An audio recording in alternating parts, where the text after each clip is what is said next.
As long as I am unable to exercise my constitutional right to vote, I do not have command of my own life.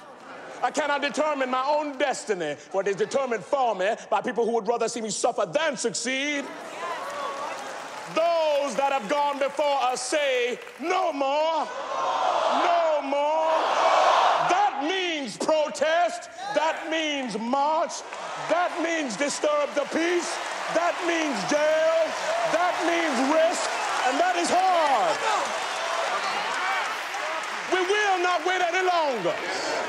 Give us the vote. That's right, no more. We're not asking, we're demanding. Give us the vote.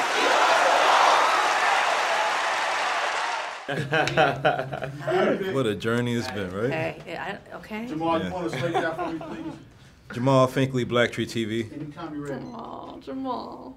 This is a proud moment for me, you know, just to sit here across from you guys and after seeing this movie last night, and I gotta tell you, the movie moved us so much that a bunch of us journalists got together and it's like we decided on how we was gonna fight our treatment by the studios and everything. It was like it inspired us to do the demonstrate and everything else. So good, you so guys are gonna protest. We're gonna protest. You should. Yes. You should. Yes. Excellent. Let me know how I can help.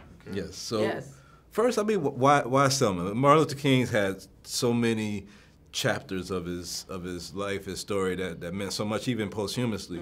Why was Selma like the focal point for this story for you?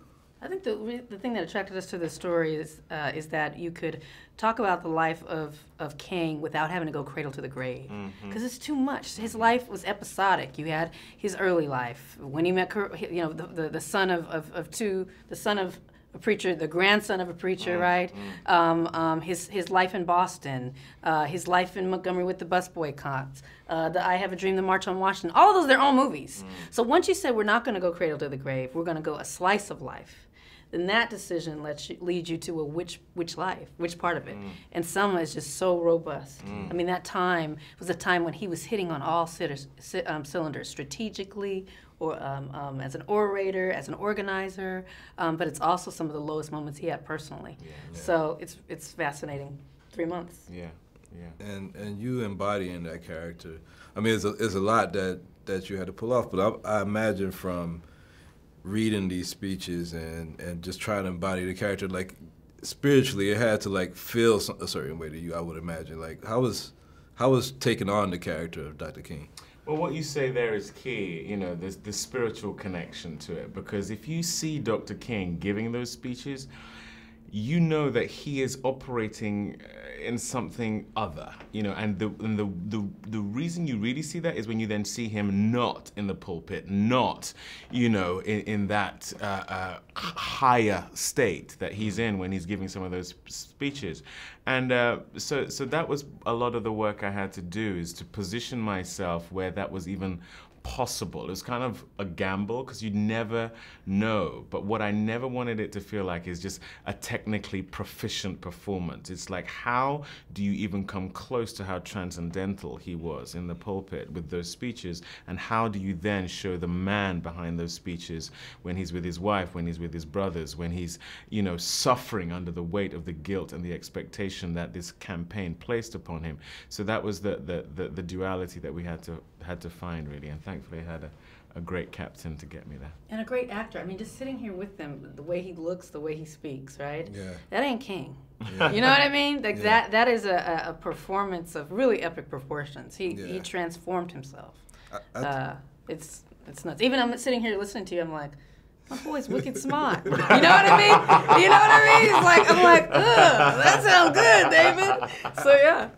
I think, and Common said this, that he wanted to play a superhero before, but now he feel like he played a superhero without having a superhero costume. That's wonderful. I think we all know that how brave Dr. King was, and all those people, John Lewis, everybody. But I think to see that he wasn't always 100% confident, I think was a nuance. I mean, what was some of the nuances you learned about King just from taking on this campaign? Yeah, I mean, that guilt and the fact that he felt very guilty during this time. This is the only time in all of his campaigns where people died, and actually 3 people died. and it's under his watch, so to speak, you know. And of course, it's the fault of the racists who did it, but ultimately, it was because they were waging a campaign that he was heading. And so that guilt, that pressure, which David, inserts beautifully into the performance, but then also just the little things like, look, at some point in the film, you just see a black man and a black woman having a hard time at home, right? Brother has to take out the trash. He has to answer some hard questions. Yeah. You know what I mean? You know, just that. You think of King and Coretta, you think of Mrs. King, you know, and you think of him, and you don't think about the marriage. That's what I wanted to get into. Right, it's like right. the marriage, black love, and what that is under pressure. Yeah. And so that was really important to me to get into the script, into the film. And you know, David can do anything, so you can throw anything at him. And you know, literally that performance, you know, you're giving speeches, you know, at the state capitol, and then you know you're in the kitchen with your wife, and to be able to do those at such a high level, fantastic. Bravo to you both, and you know, I'm just proud. I'm What proud about Black Tree, though? Can we talk about how much I love Black Tree?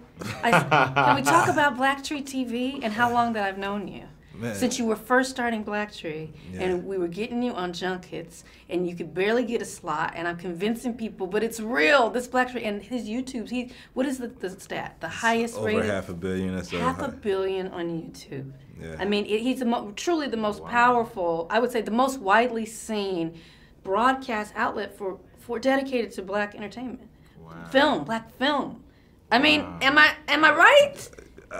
And You're this right. guy who's continued just with a real integrity about it. Anyway, I'm proud of you. I'm I proud can't of believe you. we're sitting here. I can't believe we're sitting It's here. a great moment. Thank you. You're watching Black Tree on TV, only on Soul of the South.